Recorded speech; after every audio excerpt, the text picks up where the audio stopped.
So do you guys remember when the Joy-Cons and the Switch first came out?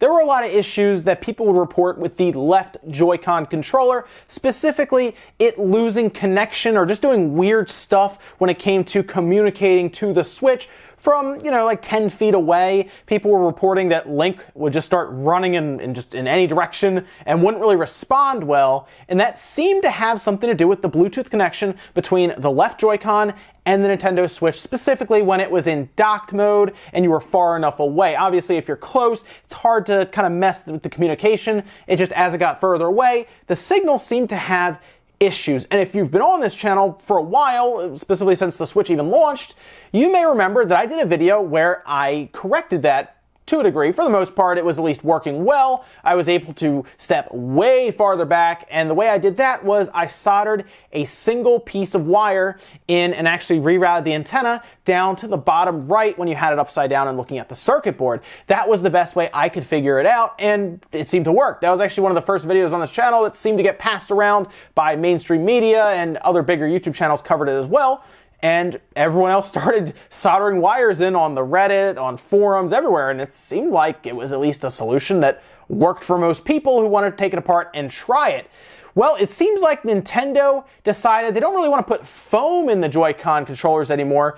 They just want to revise the entire internals of the Joy-Con controller to fix it by, guess what? Moving that antenna. So they submitted a ton of information to the FCC so they can get permission to kind of change up the internals of the Joy-Con, since it does work with radio signals, things like that. They have to get permission, and they submitted starting with this document here, and you'll see it says antenna pattern and peripheral circuit is what they want to get permission to change from the original model. Now you might be wondering, what exactly did they change inside? Well, here is a look at the older circuit board, and then here is a look at what they have submitted to the FCC for the newer circuit board. And well, you're going to see it's missing that top part of the board, the part that housed the old antenna that went up next to that metal box that is the joystick part. So remember, that seemed to be interfering. That was something I noticed pretty quickly, actually, and that's the part that they tried to kind of insulate and cover up with those foam pads.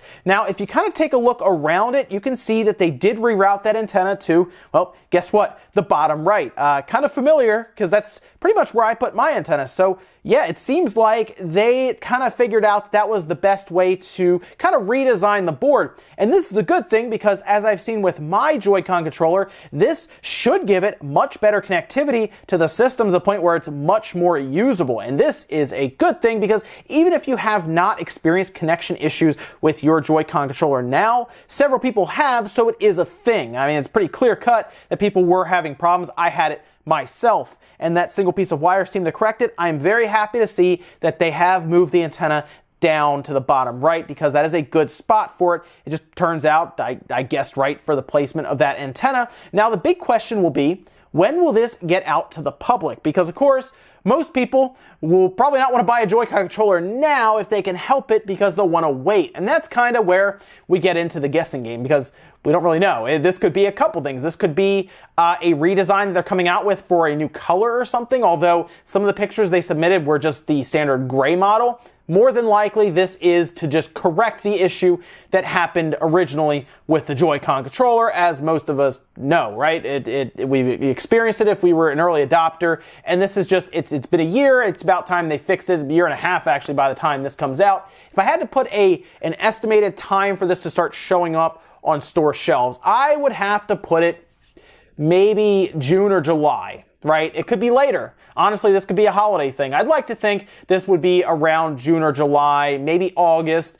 Really, I'd like to see it in stores as early as next month, but it could be a little longer. At least this isn't a full system, right? It's just a peripheral, so it's probably easier. I'm hoping it's in the next 2 months, because people who buy a Joy-Con now will be getting a more inferior product than what's coming down the line. So if you can help it, I guess hold out for a little bit until someone can confirm that those are now on store shelves. We should also get a different model number, as they did provide a different model number on the form as well. So give it some time, and maybe I'll even get a controller down the road, a Left Joycon, and I can maybe verify that those are out now after I can match up the model number that they have submitted here for some of the ones in the box. But yeah, guys, let me know what you think about the redesign of the Joy-Con controller here. Do you think it's a good idea, or did you buy a Joy-Con controller like yesterday and now you're kind of annoyed that you did? Although I think a lot of us buy multiples of them anyway, so it's good to know that down the road, if you need to get another pair, that they'll at least been fixed and they didn't just sleep on the issue completely, didn't just try to jam foam in there. They altered the entire motherboard